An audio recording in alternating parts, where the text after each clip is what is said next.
তো হ্যালো বন্ধুরা, দেখো আর একটা নতুন ব্লগে তোমাদের অনেক অনেক স্বাগত, অনেক অনেক ভালোবাসা নিয়ে আজকের দিনটা শুরু করে দিলাম। তো দেখো, শুভ সকালের অনেক অনেক শুভেচ্ছা ও ভালোবাসা জানিয়ে বন্ধুরা তোমরা কেমন আছো? আশা করি ভালো আছো, আমিও ভালো আছি।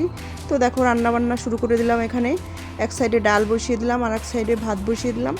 তো মুগ ডাল রান্না করছি আজকে। সকাল সকাল চান ঠান করে নিয়ে রান্না বসিয়ে দিলাম। তো আমাদের সকালের ব্রেকফাস্ট খাওয়া দাওয়া হয়ে গেছে, সেটা তোমাদের সঙ্গে শেয়ার করিনি। তো রান্না করছি, দেখো মুগ ডাল রান্না করব আর কি। তো সেই জন্য দেখো ডালটা সিদ্ধ হয়ে গেছে, একটু সিদ্ধ ডালও তুলে নিলাম, কারণ মুগ ডাল সিদ্ধ খেতে আমার বেশ ভালো লাগে। শুকনো লঙ্কা ভেজে মেখে নিলে গরম ভাতের সঙ্গে খেতে বেশ ভালোই লাগে। তো তারপরে দেখো এই যে বাঁধাকপিটা রান্না হয়েও গেল। বাঁধাকপি রান্না করে নিলাম আলু দিয়ে, টমেটো দিয়ে, লাস্টে একটু ধনেপাতা দিয়ে নামিয়ে ফেলেছি আর কি। তো তারপরে এই যে দেখো মুগ ডালটা রান্না কমপ্লিট হয়ে গেল। এই মূলো দিয়ে মুগ ডাল, আমাদের ক্ষেতের টাটকা তাজা একদম মূলো দিয়ে, তেজপাতা জিরে সম্বার দিয়ে মুগ ডালটাকে সম্বার দিয়ে দিলাম, একটু আদাও দিয়েছিলাম সম্বারে। তো লাস্টে ধনেপাতা দিয়ে নামিয়ে ফেললাম। আর একটু মূলো ভাজা করে নিচ্ছি। তো ভাবলাম একটু মূলো ভাজা করি, ডালের সঙ্গে খাওয়া যাবে। তো বন্ধুরা, তো রান্না বান্না কমপ্লিট করে নিলাম, এবার খাওয়া দাওয়ার পালা।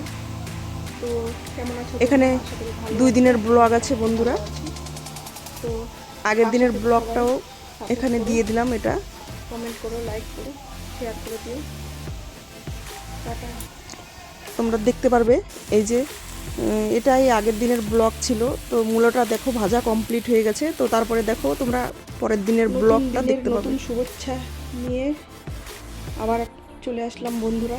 সবাইকে শুভ সকালের অনেক অনেক শুভেচ্ছা নিয়ে আজকের দিনটা শুরু করে দিলাম। তো সবাই কেমন আছো? আশা করি ভালো আছো। তো আমিও ভালো আছি। তো দেখো এই যে রাই সর্ষের শাক রান্না করব, তার জন্য শাকটাকে ধুয়ে নিলাম, এবার কেটে বেছে নেব। তারপরে দেখো এখানে দেখো ডিম সেদ্ধ করে নিলাম, রান্না করব। এখানে সব কিছু রেডি করে নিলাম, পেঁয়াজ রসুন আদা সব কিছু। আর এখানে দেখো ভাতটা বসিয়ে দিয়েছি, ভাতটা হয়েও গেছে প্রায়। রাই সর্ষের শাক ভাজা হয়ে গেল।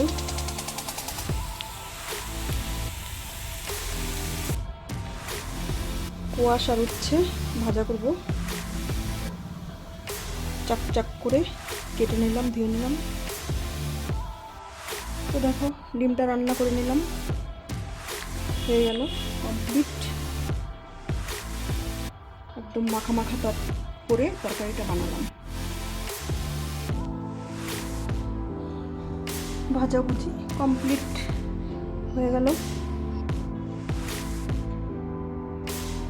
তো সব কাজকর্ম সেরে একটু টাইম পেলাম, এখন একটু তোমাদের সাথে গল্প করি বন্ধুরা। তো তোমরা কেমন আছো? আমার ব্লগ যদি তোমাদের ভালো লাগে তো আমাদের পাশে থেকো, সাবস্ক্রাইব করো বন্ধুরা সবাই। এই যে দেখো ভাত বেড়ে নিলাম, এখন খাওয়া দাওয়া করবো। এখানে আছে একটু পনিরের তরকারি, শাক ভাজা, কোয়াশ ভাজা, উচ্ছে ভাজা, আরও ডিমের ঝোল আছে, সেটাও খাবো। তো তারপরে দেখো এই যে সব রান্নাবান্না কমপ্লিট করে খাওয়া দাওয়াটাও এবার সেরে নিচ্ছি। তো খাওয়া দাওয়াটা করার পরে তো টাটা বাই বাই, আজকের মতো এতটুকুই বন্ধুরা।